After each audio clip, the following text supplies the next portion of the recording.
In this video, we're going to do a tale of 3 ciders. Basically, what we did was we bought 3 identical apple juices. Right. And the way we chose these particular apple got the juices mods. was the limitation of ingredients. Brian, what are the ingredients in these apple juices? Apple juice, water, and apple juice concentrate. Nothing else. That, to me, is great. The apple juice concentrate doesn't bother me. That just means dehydrated apple juice that they added back in. I'm totally cool with that. There's no ascorbic acid. There's no potassium sorbate. There's no sulfites. There's none of the ites and ates that are bad for fermentation. That's the trick. Part of that is certainly a priority, but the other part was the acids. Lots of times they acidify apple juice because Ascorbic acid.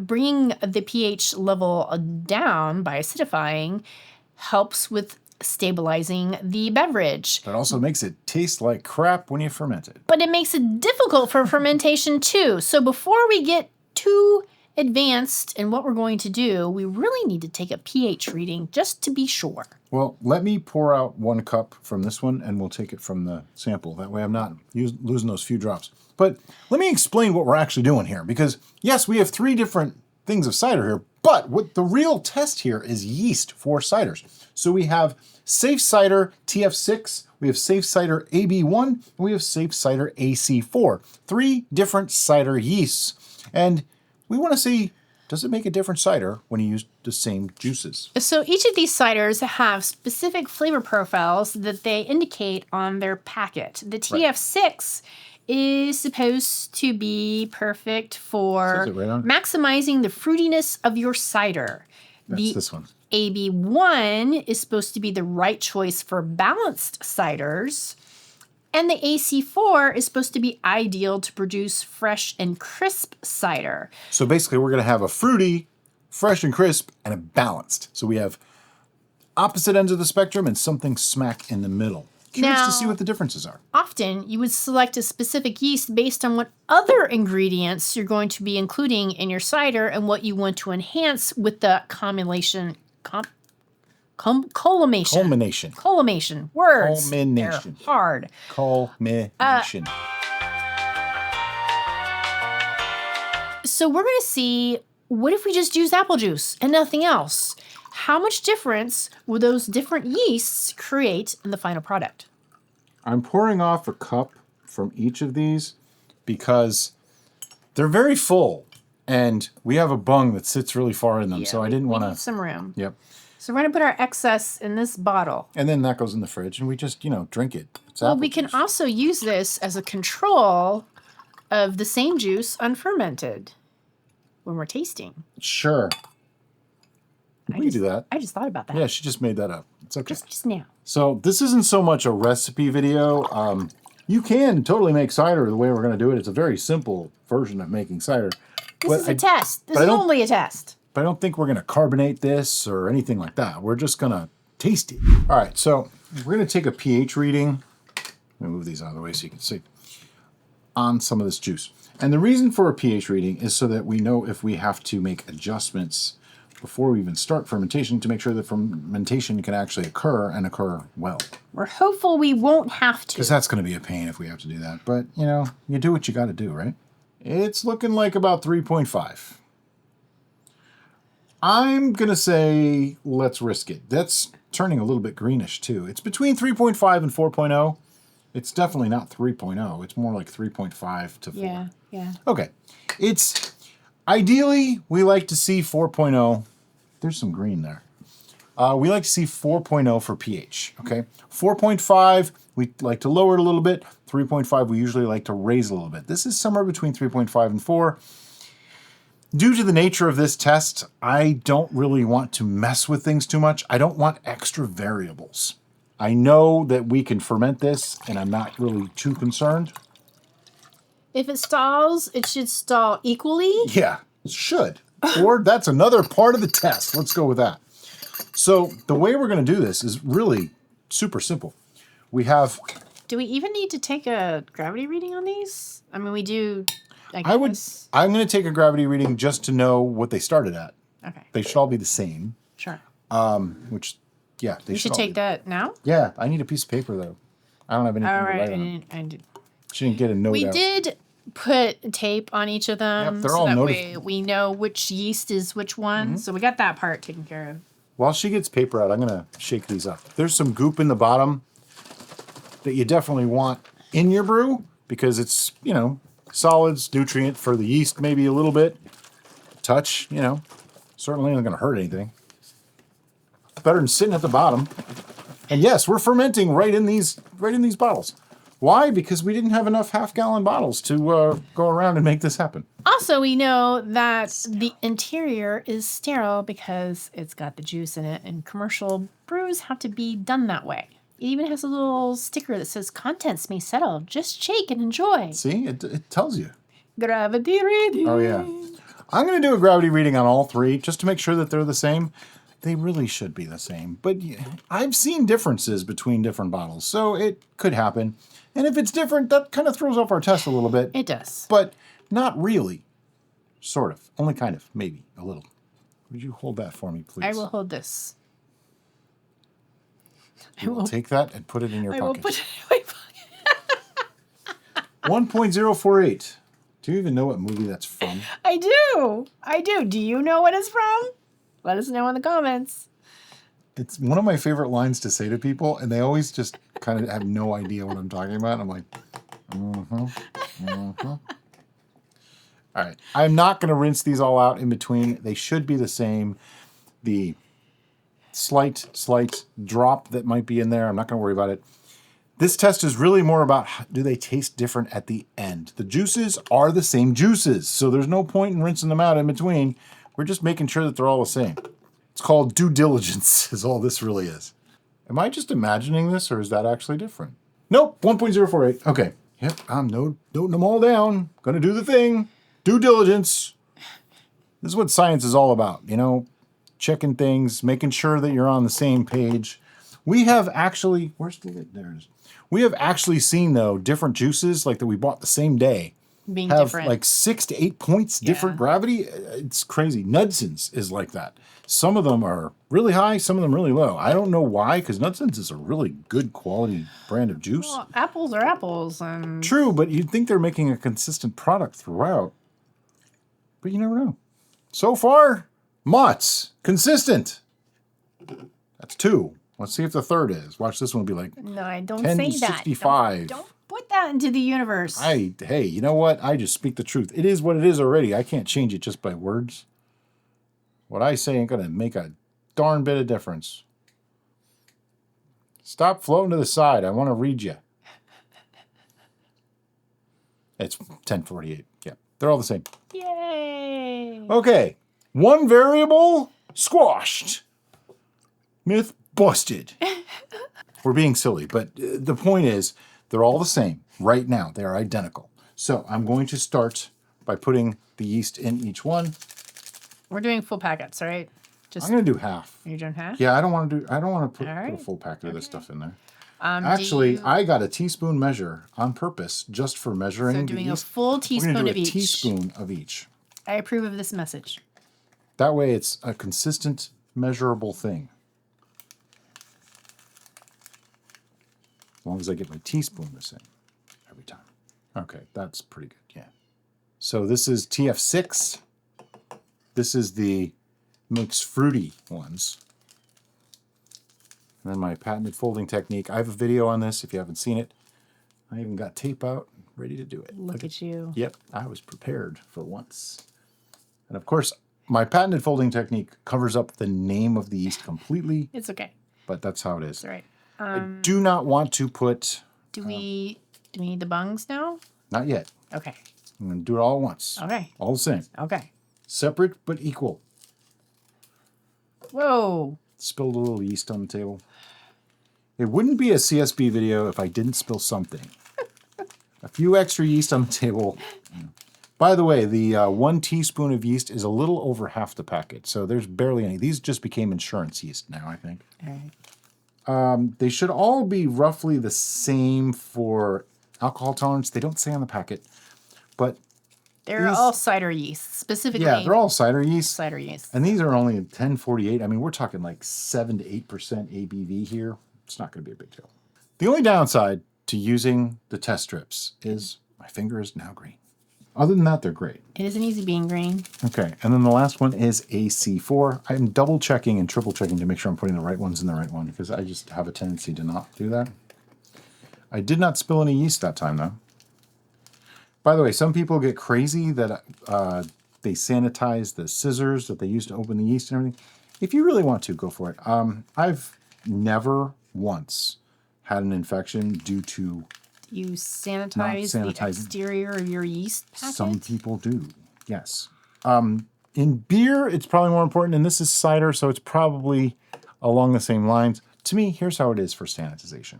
Do what seems practical and practicable to you, okay? I mean, if you want to get technical, we should all be in clean rooms wearing white masks, you know, white clothes, I mean, you know. I don't know about you. I don't have a clean room in my house. Yeah, we don't have one clean room in our house, we, let alone we live with 8 cats. So. Yeah.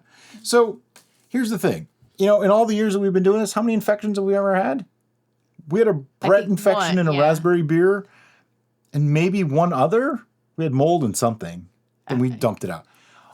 Hundreds of brews, and that's it.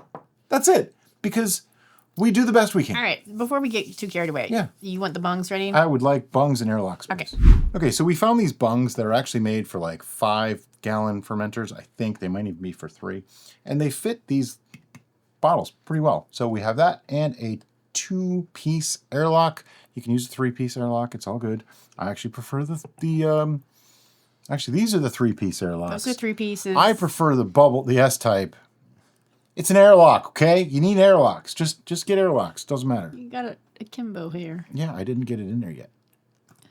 See? These aren't... just jam it in there good. Yes, this is what it's like on brew day for us. It is crazy, but those bungs fit really, really nice. So you can jam it all the way in. All the way in, okay. All the way in. Like that. Okay, this one has a little too much liquid in it, so we're going to dump some out. Not that that really matters for the fermentation. It's just there was too much in there anyway. So, all right. So, what's going to happen next? We're going to let these sit. Yeah, we're going to let them ferment. So what's going to happen is they're going to start bubbling up. There's going to be foam, and that's, as you can see, that's why we've removed 1 cup. And we'll be back to show you the next step. So it's been like 2 weeks, okay? After about a week, it looked like most of these had pretty much stopped. There was one that was still showing some bubbles coming up the side. I don't remember which one it was now because I've moved them a couple times. But it's not important. The trick is wait till they were all pretty much done. So what we're going to do now is I'm going to start taking gravity readings on them, but we're also going to pour samples so that we can start tasting. So that way we don't waste any, and we get to show you all the stuff. So normally we would take 2 readings to make sure everything's done and all that kind of thing. For this, we're not going to worry about it. One thing I'd really like to do in between, though, is we are going to sanitize these a bit so that we get a cleaner result. That way we don't have any cross-contamination between the samples. They have not cleared well yet, though. I will say that. And they're a little gassy. But it did finish. So it's sitting at, looks like 0.998. And this is AB1. Pour our sample into a glass. Just so happens to make a nice, perfect sample size. And I'll put the thing back on. There we go. Okay. Next. The next one is AC4. I have the labels towards you, so you can see them, and we have no idea. This one seems a little bit more clear than the other one, but not by a lot. I mean, the differences so far, I'm not seeing drastic differences here. Like, they all did essentially the same job. And that's something about yeast, is that they all do basically the same job, just maybe a little bit different for final... Oh, wow, look at that. 0.998. That's beautiful. So far, 2 of them finished at the same level, which is great. That makes the test even more across the board the same. I like that. Consistency. Isn't it Adam Savage that was all about consistent data or something like that? He made a big deal about that. Well, it's helpful. Yeah. This should be TF6. It is. If it isn't, we're in big trouble. Yeah, well, you know, it's always good to verify because you never know. Now, this one looks more golden and cloudy than the last one. Color's just slightly different. Not a lot. Again, the differences just aren't that drastic yet.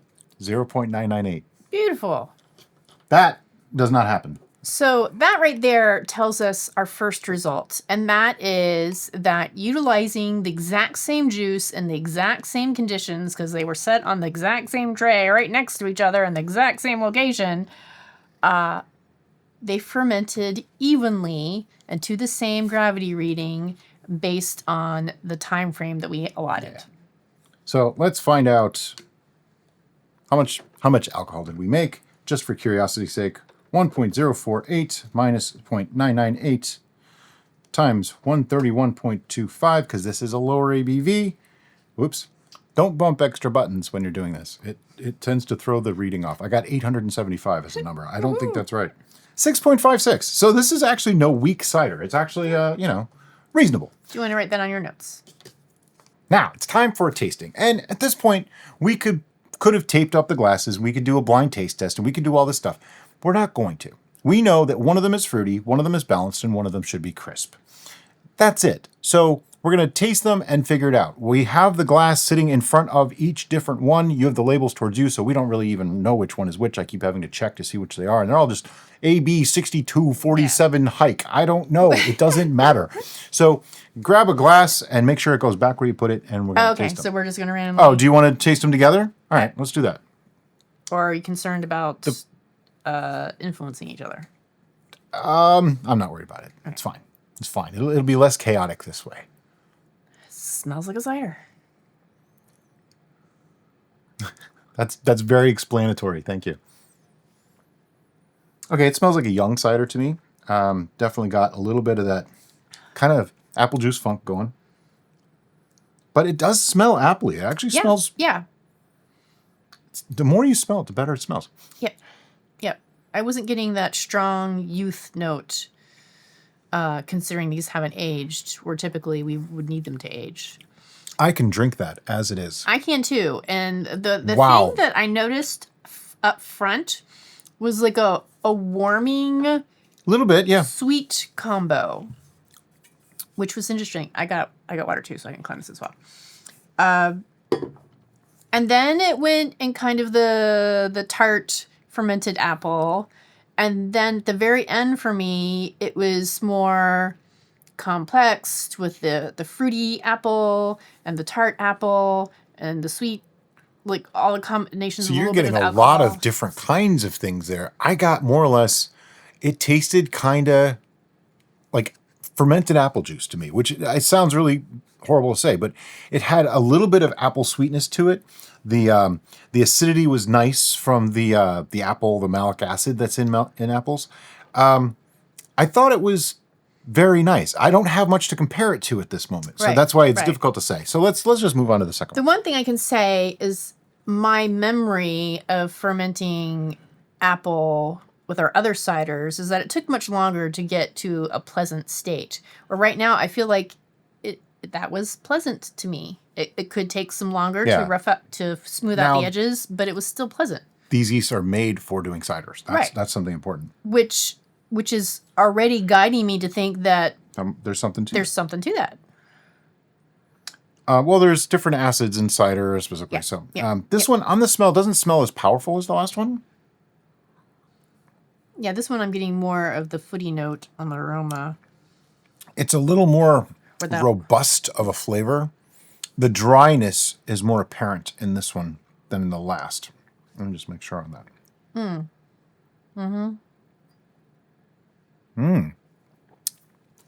It's not a huge difference here. Up front, I was getting that warming sweet note here.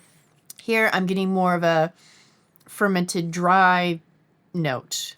But this comes off a little more powerful in the palate when you first taste it. The first one, which is AB1, comes out slightly more watery than this one. This one feels more rich and full in the mouth. And it also tastes more AC4. acidic. I feel like I'm getting more acidic notes on the second one. Maybe a touch. Yeah, it definitely comes across more dry than the other one. We're just gonna do our first impressions up front, and I'm not drinking very much on purpose, so that way we can compare and contrast as we continue. Now we just know that one of these is fruity, one's balanced, and one's crisp and dry, and I don't know which is which. All right, this one is like lighter, smells A little more fruity, but I smell the ethanol more.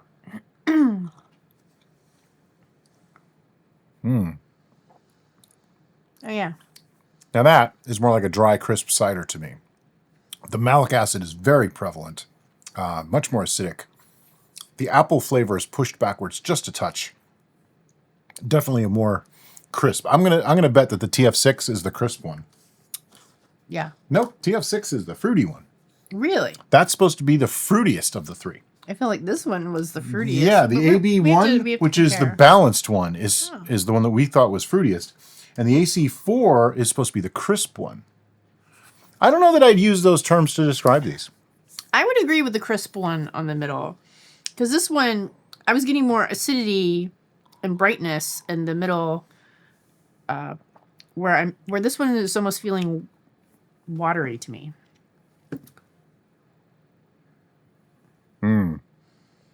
Okay, side by side. Yeah, so we're going to turn it so we can see what the heck we're doing here.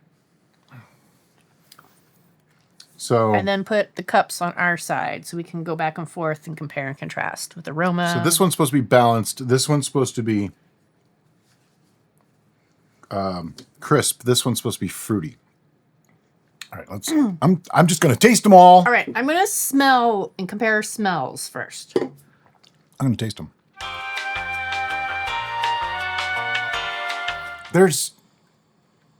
I will say this. If I tasted one, came back an hour later and tasted another, came back an hour later and tasted another, I would not tell you which one was which. They are within a few percentage points of each other. The aroma is very similar, but I am detecting slight differences in the aroma. Yeah, but what's the differences? This one seems like a slightly weaker, lighter aroma. This one seems a more robust aroma. And this one seems a little more young aroma to me. That's what I'm getting. See, they're very close. It is challenging. And I know we're pushing the differences, but really it's subtle in its nuances. And that is something we've tried to convey in the past with what yeast strains bring to the table on fermentation, is that they're not going to, in most cases, drastically change the flavor profile. They're just going to give them a little push in the direction that they were created to do so. Right. So they may push the fruity notes, they may push the acidity, they may push balance, whatever. They may give a flavor that isn't there. Yeah, esters. But it's very subtle. It's not going to... Right. It's an enhancement rather than a complete... Right. Now, in this case, we are using 3 made-for-cider yeasts, so they aren't going to be that wide spectrum difference. Had we used, say, like a high-end champagne yeast versus an ale yeast versus a sweet wine yeast, maybe we'd see a bigger difference between the 3, but I still don't think the differences between yeasts are that great. After all, they're all Saccharomyces cerevisiae. They're all the same, species of yeast, just different strains bred for slightly different things. And in this case, the differences are very minor. So when we get asked all the time, can I use this yeast to make this? Oh, of course you can. It will be slightly different than what we did or what someone else did. But the differences are actually more down to what your ingredients are and how long you do it and what temperature you do it at than what yeast you used. In most cases, that's going to make a bigger difference than the yeast that you use. Yeah, I think the yeasts... The differences with selecting a yeast, it's really going to be more important to know what their favored temperature range is and what your brewing situation temperature range is to help you with selection, and what your target ABV is. Because if you have a high target ABV and you're using an ale yeast, you're not going to make it. Right. They're going to give up. Not get there. Or they're going to stress to get there. Right. I find it really interesting comparing side by side, for me, how different they are. I wasn't anticipating them to be that much different side by side. But as Brian said, if you gave me one today and then gave me a different one tomorrow, I would be hard pressed to try to verbalize the differences. It's really the side by side comparison that you can start to hone down and go, oh, okay, this one's more acidic in profile. This one's more fruity in profile. This is probably my favorite one. That's my least favorite one. I'm actually getting a little bit more fruit from that than I was before. definitely, it's got a richness to it, but it's still got a good fruity flavor. This one and these two are actually quite similar to me. I'm not just getting a lot of distinction between them other than this one's a little more robust and powerful. This one's slightly watery relative to this one. See, for me, this one's the watery one. Really? Yeah. Now, this might, and no, it's not might. This is illustrating our different palates and our different preferences in what we like. I'm starting to really enjoy a dry cider, and so maybe that's why I'm finding this one that Brian is liking. Yeah, that one's sweeter. Lacking for me, as it's just kind of like meh. Like there's so many additions I would want to add to this. Oh, this is not. This is not a recipe video. This isn't something that I would necessarily make to drink. This was made for the test to keep as little change as possible between the specimens, if you will. Interestingly enough, though, this one does taste slightly sweeter, even though they are all the same. But interestingly enough, too, they're all a drinkable cider as they are. This one, to me, the AB1 is more fruity on my palate. The Timer's done. The AC4 is more acidic or stringent on my palate. And the TF6, to me, is just kind of watery and meh. Interesting, because this is balanced, crisp, fruity. But anyway, that illustrates the differences between those three exact yeasts under the conditions that we use. This is by no means a definitive test. So the whole idea of this yeast is always going to do this and this yeast isn't really true, because every brew is different, every environment is different, and every set of ingredients, even different apple juices, different apples, they're all going to make changes and could make the differences greater or less pronounced. That said, I think their descriptors on these particular yeasts pretty accurate. Are a good indication of if that's the direction you're looking to go with, then that's a good yeast to choose to enhance that direction. Absolutely. I think this was an interesting test. I like doing stuff like this. Yeah. Just get back to kind of what makes this work, what makes that work. But it also answers some other questions, like when people ask, can I use XYZ cider yeast instead of the one that you used? I'm going to probably say for a cider, absolutely. There's no reason not to. Now, the answer may be different depending on what we're making, because some things might not work as well. But there's other reasons for it than the variation between yeast strains. My biggest takeaway from this is I definitely want to use SafCider for our ciders. Yeah, we're probably going to. The consistency and fermentation and the reliability on that was beautiful. That was the thing of magic. And then their descriptors pairing with the notes I was getting, I really enjoyed that, and I appreciate that. And as a homebrewer, I know I can trust them to move forward with my recipe preparation. Now, I know somebody's going to say, you should leave these for a year and then try them again. Well, I'll be honest with you. We're not going to, because these containers aren't really the type that I want to store alcohol in. So what I'm probably going to do is rack all of these into one container, let it settle out, maybe sweeten it up, bottle it, whatever we want to do with it, and enjoy it, because that's what homebrew is for. And as always, guys, thanks so much for watching, and have a great day. Bye-bye.